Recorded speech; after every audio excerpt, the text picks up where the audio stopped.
So I'll be carving the details into this cockatoo sculpture today. This is a Gang-gang Cockatoo from the ACT, southern part of Australia.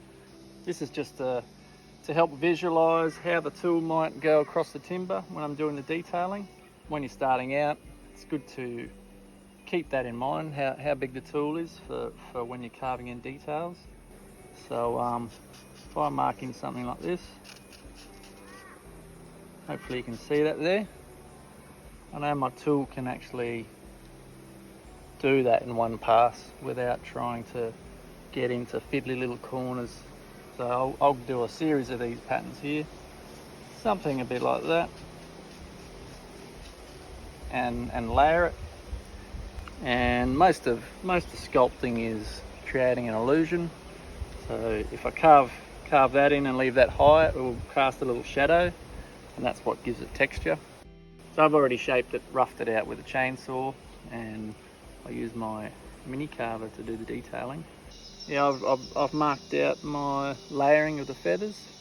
I thought I'd start on the back instead of around the eye and start to hone in my skill and get used to the tool before I go to the face. And also like to think about outdoor stuff, so I'm not creating water traps. Sometimes I'll layer feathers which are actually not the way feathers are actually laid on the bird, but I'll do it opposite so that it doesn't catch water and rot away. So all these little things, and it's easy when you've got a curved surface to carve in and know that you're not making a big pocket for water to sit and rot it all out.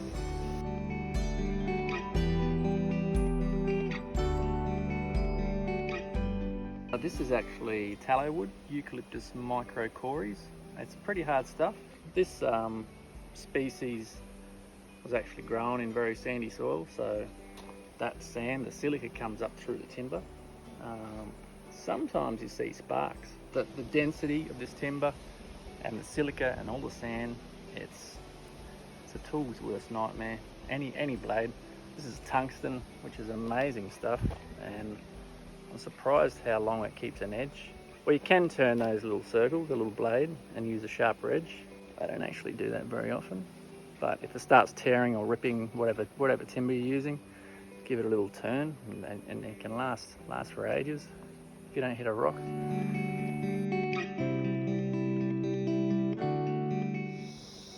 Turbo plane and the mini carver is by far my favourite of the Arbortech range.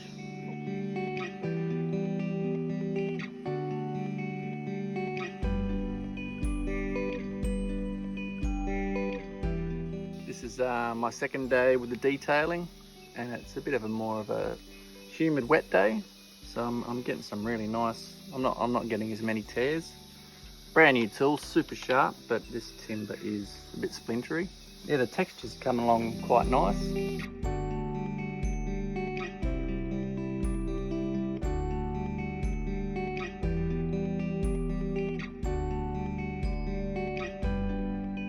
So I'm a big believer in chips, not dust.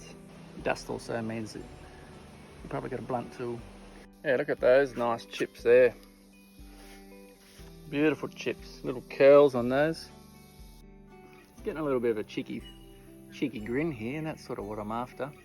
So I'm just going through with the mini carver and layering a few textured feathers here and there. Gonna have a little bit, so that's on the, I'm using it on the edge that way for this part of the head, and then the larger feathers I'm using it on the edge like this. Just give you a little demo.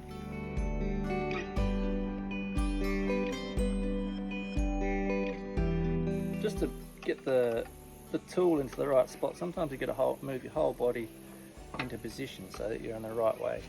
You're not doing any sort of weird, crazy stuff where you might get a kickback or a chip or something. You get very minimal kickback on this, but still got to be careful. So I'm just about done. A few more little touch-ups here and there, but that's pretty much it. Yeah, so apart from a few little bits and pieces with the die grinder on the detail, all the rest of this is straight off this mini carver right here, battery powered one. Yeah, there's a few new features that I really like. This bit seems to be a bit longer, and thinner. And I love this little adjustable guard there. That's pretty handy. Just move that around, locks into place. As you can see, the tool fits in nice and easily into those little grooves. Just get a nice wave. So it's really great for scales or feathers for that kind of work, especially these large feathers of black cockatoos and gang-gang cockatoos. And speed control, that's pretty handy, especially if I want to get the sander onto it. A few little touch-up spots which are a bit hard to get. Yeah, the weight's pretty well balanced, as you'd expect. This would be my top 2 favourite tools, so thank you to Arbortech for letting me try this out. Yeah, absolutely love it.